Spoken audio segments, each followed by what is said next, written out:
Salut là-dedans, j'espère que tu vas bien et que tout se passe pour le mieux pour toi. Aujourd'hui, de retour et on va parler argent, le flouze, la thune, le nerf de la guerre avec Papa White qui a déclaré comme quoi il n'augmenterait jamais les salaires des combattants UFC. Ce qui signifie, à mon avis, comme c'était prévu, bye bye Francis Ngannou. Bah écoute, c'est un peu le thème de la vidéo d'aujourd'hui, donc frérot Sorette, installe-toi bien et confortablement, car nous sommes partis pour les petites news, les petites actus. Let's go! Francis Ngannou et Papa White sont en conflit depuis plusieurs mois avec comme enjeu un contrat à la clé qui viserait à augmenter le salaire du Predator. Francis souhaiterait poursuivre son règne à condition que la paye soit augmentée, et pour ceux qui n'étaient pas au courant, contre son combat contre Ciryl Gane, eh bien il avait gagné 600 000 $. Voilà, c'est énorme et ça l'est pas en même temps, parce que voilà, il y a plein de taxes, tu dois payer ton camp d'entraînement, tes entraîneurs, tes sparring partners, plein de choses. Je rappelle qu'en boxe anglaise, il aurait pris plusieurs millions, c'est pour ça qu'il y a un combat qui est en pourparlers avec Tyson Fury. D'ailleurs, Papa White a été interviewé par QG Sport et il est vraiment resté très ferme concernant ce qui est salaire, en disant « Les combattants voudront toujours se faire plus d'argent, mais il n'y aura jamais d'augmentation dans les salaires tant que je serai à l'UFC.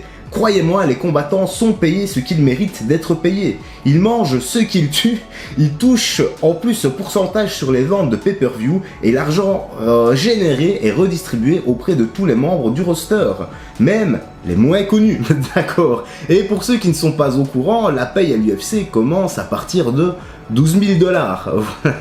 C'est vraiment que dalle en fait. Parce que comme je l'ai dit, il faut vraiment déduire plein de choses. Ah oui, il y a un truc vraiment très important, comme c'est du sport et surtout des sports de combat, des sports extrêmement violents, eh bien tu peux te blesser, et quand t'es blessé, c'est pour ta pomme. Et au final, à la fin, il te reste quoi sur la paye? Surtout si tu touches que 12 000 $. Même si à chaque fois il y a des bonus en cas de victoire, par exemple 12 000 $, et si tu gagnes, t'as encore 12 000 $ dans ta poche. Donc le double, 24 000 $. Pour te donner une idée, voilà...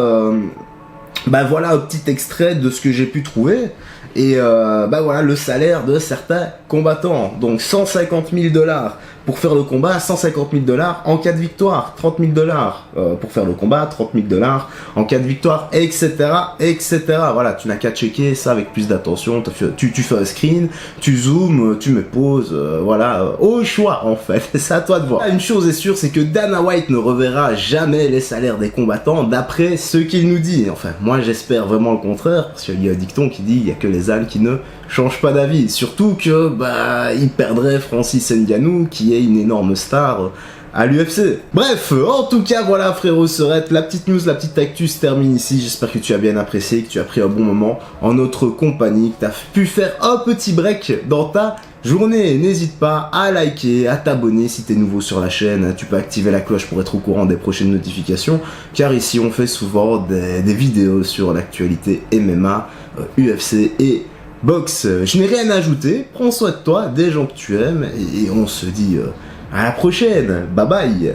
Jou, générique de fin, ou pas, tu connais la chanson maintenant.